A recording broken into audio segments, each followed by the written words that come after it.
Imagine you are 11 years old. Your mom is at work, it's late, the house is dark. Then you hear the front door open, and you remember you forgot to lock it. That is exactly what happened to Kobe. In 1993, when Cody was only 11 years old, something happened that he still cannot forget. He lived with his single mother who worked night shifts from 7 p.m. to 7 a.m. every day. She was hardworking and always thinking about his future. Before leaving each night, she repeated the same rules.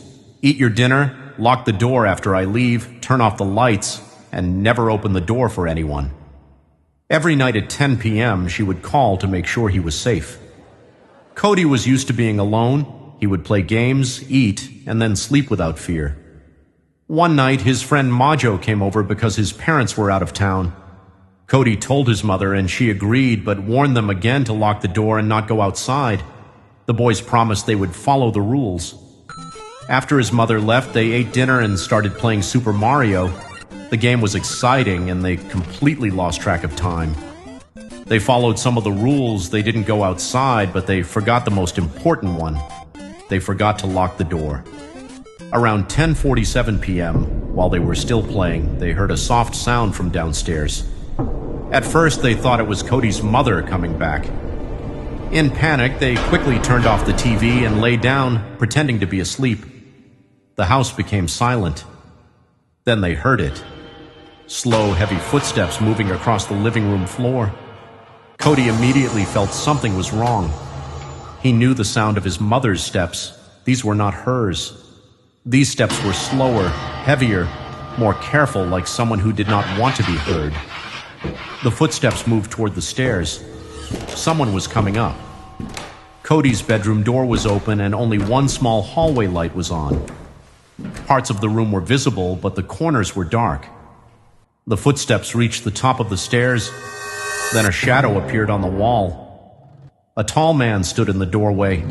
He had a thick beard and wore black clothes that blended into the darkness. One of his eyes looked damaged or missing. He did not speak. He did not rush. He just stood there, watching. Cody and Majo froze. Sweat rolled down their faces. They tried not to breathe loudly. Cody could hear his own heart pounding in his ears. 5 minutes passed, but it felt like hours. Then the man slowly stepped into the room. He looked down at Majo, who was lying on the floor.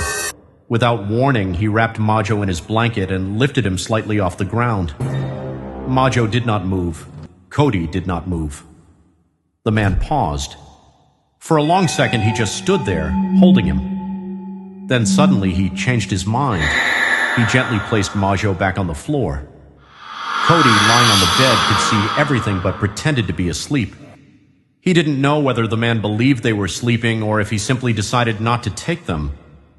The man walked out of the room, but not out of the house. They heard drawers opening in Cody's mother's bedroom, items being moved, the bathroom door creaking open. He was searching. After a few minutes, the footsteps returned. They moved toward the stairs. Then the front door closed, but the boys were too afraid to move.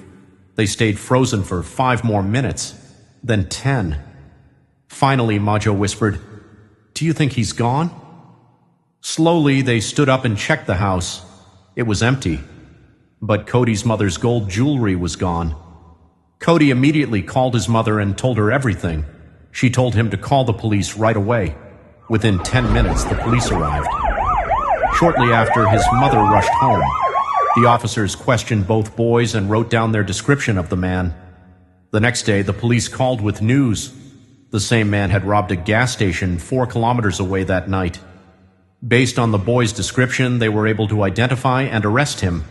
He had stolen the gold jewelry while searching the house. In the end, he was sentenced to 4 years in prison. Today, Cody is an adult, but sometimes, late at night, when he hears a small noise downstairs or the soft creak of a door, his heart still races the same way it did that night, because some memories never fade and some doors should never be left unlocked.